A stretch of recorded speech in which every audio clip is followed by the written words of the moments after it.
Hey everyone, on today's episode, Bob, Sue, and myself are going to be talking about a question actually that was sent in from one of you listeners. It is how to choose an SEO firm and in what order does it make sense to look at things that you want to improve. So we kind of break that down, go through some scenarios, piggybacking on what our processes are and how we do it, and answer this question. Check it out.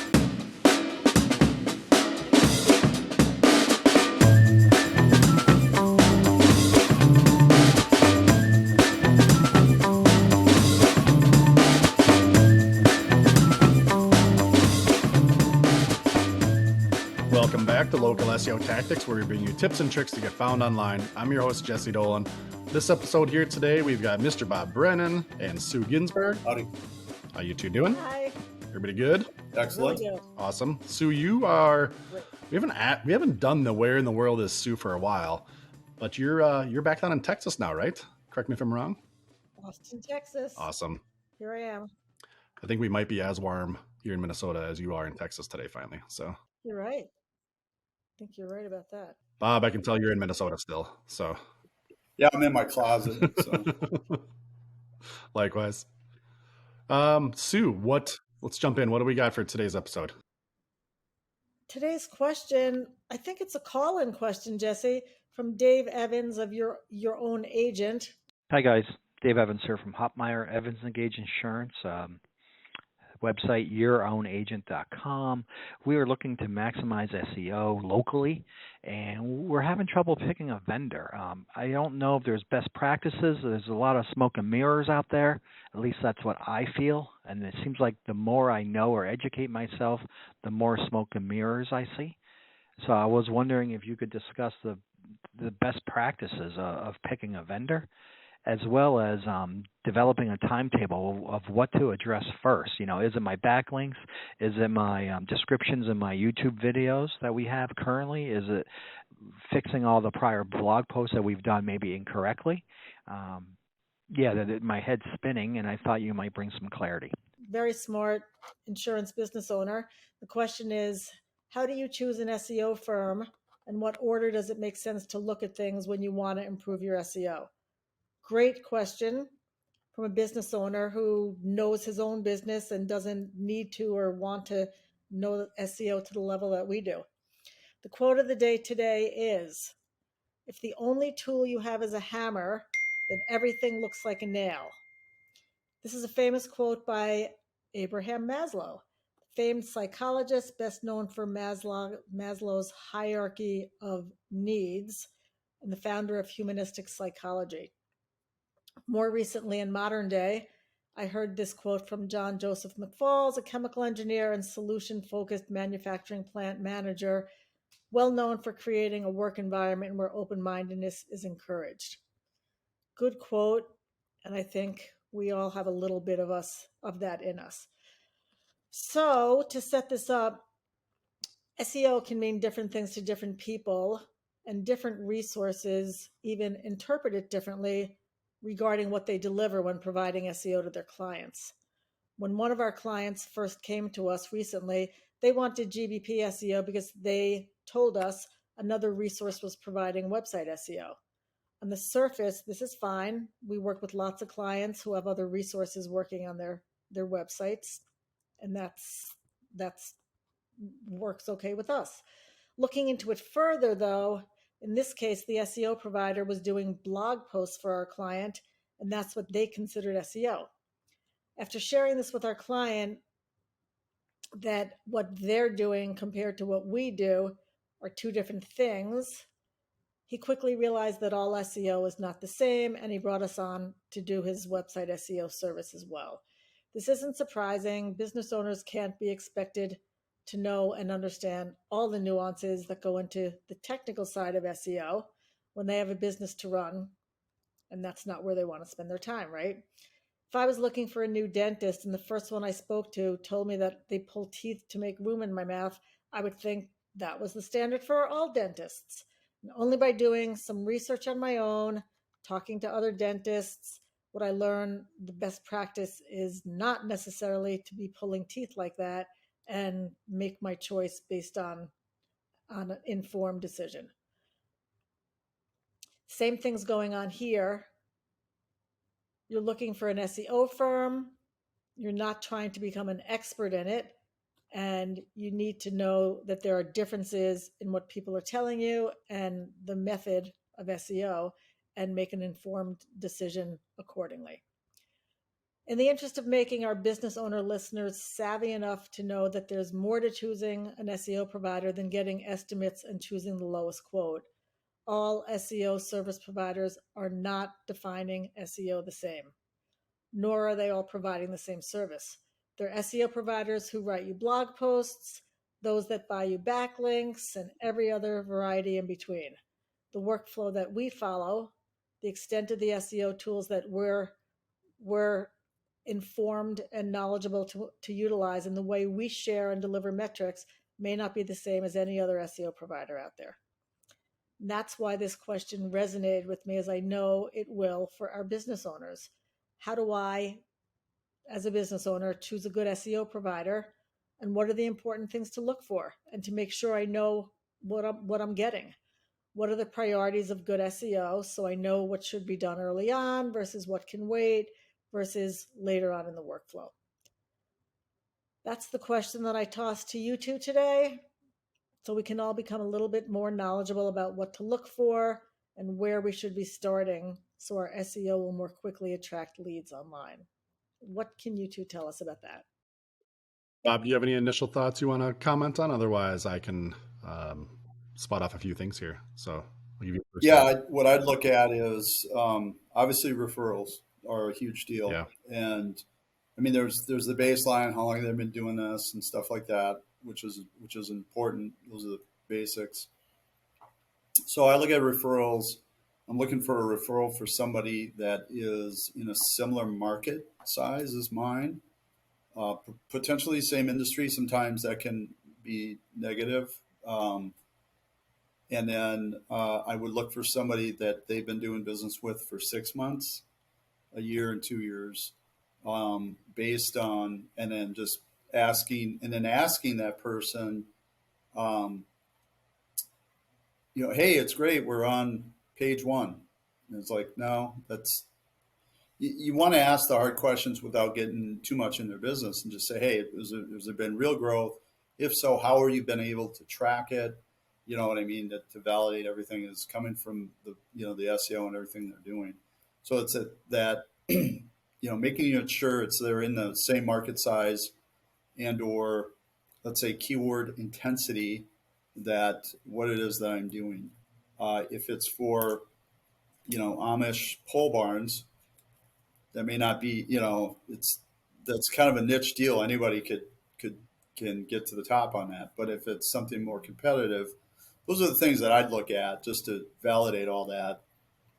If they have a hard time coming up with those types of referrals, I wouldn't completely dismiss them, but I like anything else, a good job applicants, you're going to want to go through as many as you can just to remove biases and just see what's out there. So that's my 2 cents. And that should be something that's not an unusual ask, right? So even just body language, so to speak, if you're getting pushback asking for those things, right, that's very telling for you too, right? If it's hard for them to give references or examples or answer your question right there. Yeah. Right. That's really good. Yeah. If they say, hey, we're private client privilege, I get that. That's fine. But there should be somebody that wants to sing your praises, right? If not, you might want to move on. Hey everyone, just a quick message about our free SEO audit tool on localseotactics.com, and we'll get right back to the show. If you haven't taken advantage of it yet, go on out to localseotactics.com/free SEO audit, or look for the yellow button up in the top right corner, click that. And it's going to take just a couple seconds. You enter in the page that you want to optimize, what you're looking for the audit to score against. Enter in that page, enter in the keyword you're looking to get optimized for, and enter in your email address, click the button, and it's going to take you a few seconds, and then it's going to send you off a PDF report via email. It's a great report. It's going to kind of give you an overall score of some vital SEO areas for that page and for your website at large, even though it's auditing this page. That's going to tell you some of the good things that are happening, some of the bad things that are happening too, and give you basically a checklist of some things that you need to shore up and what you can do to improve your SEO for that page for that keyword that you're auditing. Now you can use this as many times as you want. You can do multiple keywords, multiple pages, multiple keywords on the same page. You can even use this to check against your competitors, right? If you want to do a little reverse engineering, see how they're scoring for a certain keyword, what they may be doing good that you're not, and some things to improve there. So lots of different ways to use it, completely free. Again, go on to localseotactics.com/free SEO audit, or look for the yellow button in the top right corner of the website.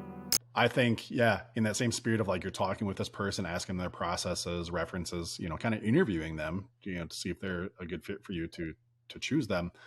I think also digging into, and I take this, Sue kind of mentioned this a little bit, but what I'm going to say here is our processes, my opinion, very much like our Intrix version of this, because again, to Sue's point, different firms attack this in different ways, and SEO can mean different things to different people that use different tools, etc.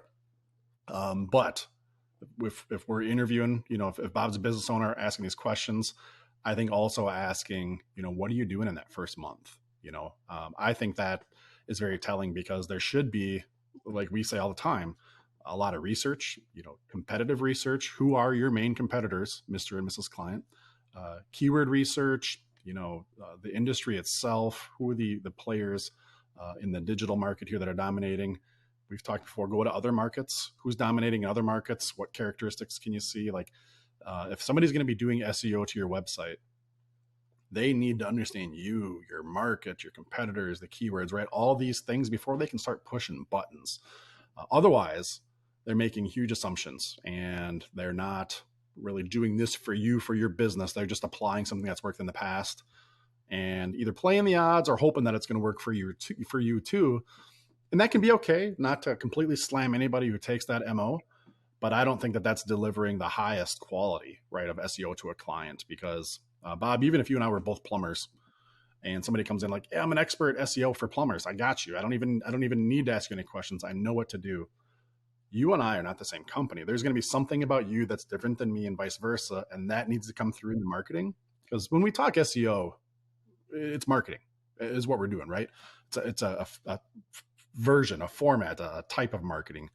And you have to know your client. You have to have this avatar, all these different personas, all these foo-foo things that we don't like to consider part of a good marketing strategy, because they don't yield results right away. It's that building of the database, but that stuff needs to be happening in the first month. So long-winded, but maybe rephrasing as a quick answer, or I'm sorry, quick question to add to your interview, in addition to Bob's points, is, yeah, tell me just what happens in the first month of engaging with you. What will that look like? I'm not asking when we're going to get ranked or when I'm going to get ROI, but just what does that first month look like? And they should have plenty of bullet points that speak to the research, the fact finding, the strategizing, the tweaking of their standard plan to fit your business. That should be a huge part of it. And I'll go further down that a little bit to answer kind of the second part to the question, Sue, is like what order, right, of things, what should we look at? That would be one right there, is that there has to be this fact finding research phase on the front side. And then again, following the version that we would be doing for clients, because we've done this for almost 2 decades in various forms. I think we have a pretty good process. Then the next thing would be to start working with the existing content on a website. A lot of places will recommend or even force you to rebuild your website to launch an SEO campaign.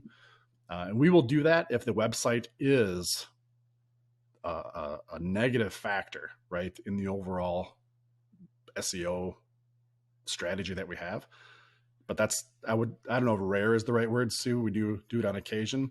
But oftentimes that's not the immediate thing that needs to be done. We don't need to rebuild a website just to engage in SEO. Even though we make fun of it sometimes, even if it's Wix or Squarespace, right?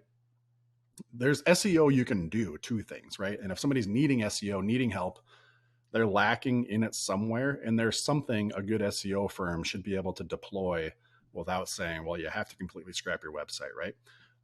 So initially fact-finding, research, strategizing, then working with your existing site, your existing content, and then getting into those gaps of additional content, more content needed, doubling down on certain topics, the whole inch deep a mile wide versus a mile deep and an inch wide, right, on various topics, how much you need to get into it. And then I think that gets into kind of the ongoing SEO at that point. You're just constantly looking at what's ranking, how do we leverage it if it is, what's not, what do we got to do if it's not. I should back up and also mention that something that should be critical, A, in the discussion with your SEO to choose them, and B, for the order of things happening, is your GBP, right? We kind of mentioned website multiple times. They sure as heck should be talking about your Google business profile, even, Bing, Apple Maps, any of these local directories, to use that phrase, that either have their own search engines or people search them to find things or use them as a resource. That's not your own website itself, right? Even Facebook, social media could be thrown into that category, quite frankly. These assets, these third-party websites, these directories need to be part of that strategy as well. So I guess two parts. One, asking them what they do for an SEO strategy for helping you pick a firm, and then what order of things. Your Google business profile specifically needs to be something that's touched early and often as well in this to get results. For us, we find that can happen quicker from a manipulation and optimization standpoint. That can happen quicker than a website, right? Because there's not a ton of stuff on a GBP compared to a website. It's kind of, here's the fields that Google provides, right? And here's the options that we have to be able to manipulate. You don't need as much analysis, or do you need a new GBP or not? That's not a discussion to have, right? It's just more of what needs to be done to it, right? So I would say that. And then the last thing I want to throw out there for order of things for SEO is something large, very much like this show, doing something multimedia, right? Videos, podcasts, blog writing, something where you as the business owner are going to need to be invested with your time, energy, labor for your team, whatever it is, where it's not all just on the SEO company at that point, the SEO firm to provide results to you. You're going to need to bring your expertise as a company into working with them to produce content unique for your company, impactful for your company, to position you as an expert. Because there's the whole getting ranking, but then there's the being the expert and the authoritative person, figure, company, right, in your space. And that's going to come with you creating content. And nobody can have a better voice for your company than you, right? So that's our opinion, at least. So yeah, you think that satisfies, Sue? Does that answer who Bob and I threw out there? Answer the question good? I think it does. And I wanted to add something to what you mentioned about your Google business profile and how important it is. We were just on a metrics update call with a client yesterday who were working on their website SEO. They're doing their own Google business profile SEO. And they asked us why they were getting so many unqualified leads. And our SEO specialist on the call at the time, great smart SEO specialist Ben, looked at their GBP and saw that they had their list of services that included all these other services that they were getting leads for that Google had pulled and put in there, and they didn't. And the business owner was like, I didn't put that in there. Where is that? What's that doing there? And then we explained Google does this typically. You need to be on top of it, looking at it, keeping it optimized, and working it to make sure that it's what you want to be showing on there and what you put on there, and not what Google pulled off other sources of the internet. Oh, that's a good point. It's not only what do you need to do to something, but what do you need to undo, right? In some cases, or correct from a Google can do that. The public can do it as well. If you have enough people saying, hey, no, right. Jesse's business hours are X, well, Google's going to update them then and trust the public, right? So good point, Sue. Good point. Yeah. Do we have anything else to add to that, guys? Or is that pretty good answer? I think it's good. Yeah, think it does the job. Well, thank you for that, both of you. If you remember one thing and one thing only, remember this: all SEO is not created equal. Learning a little about what is under the hood will serve you well in your decision to work with an SEO provider who will succeed to increase your online leads. And like you said, Jesse, asking, what are you doing in the first month? And even what do you do for keyword research? Because there's different levels of that. Interview them just like you would any other service and get to know what they're doing so that you understand what you're looking at if you're comparing, or just even to understand with anyone that you talk with. So quote of the day, if the only tool you have is a hammer, then everything looks like a nail, from the famous Abraham Maslow, and the less famous but important modern day John Joseph McFalls. Really good quote, and I thought that it applied here today because everything can't look like a nail. There's all different ways to do SEO, and some are more successful than others, like the way we do it. It's a great quote. Very important. And your closing comments there kind of made me think back to where Bob started early with. Bob made the statement, I'm paraphrasing Bob, but like you are interviewing just like if you're going to hire an employee for your team, right? And I think that's another thing to real quick underscore for everybody is whoever's doing your SEO, if they're a one-man shop or a firm with, 20, 30, 40 people, they are your marketing team or part of your marketing team.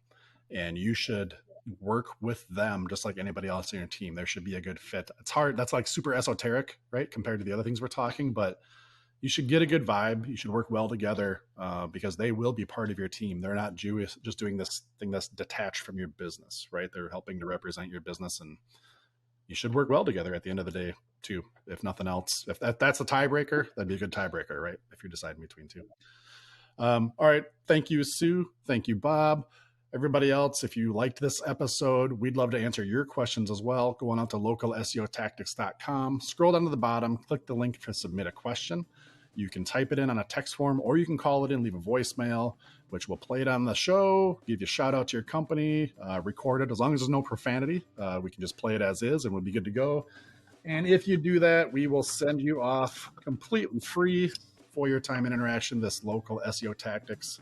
If I can get it in center.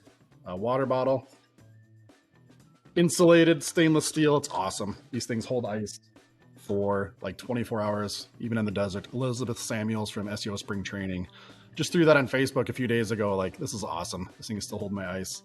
And yeah, we'll send it off to you free. Just go on out to localseotactics.com, send us in a question, and help everybody out in addition to yourself.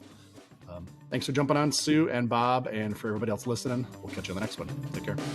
That's good. Bye.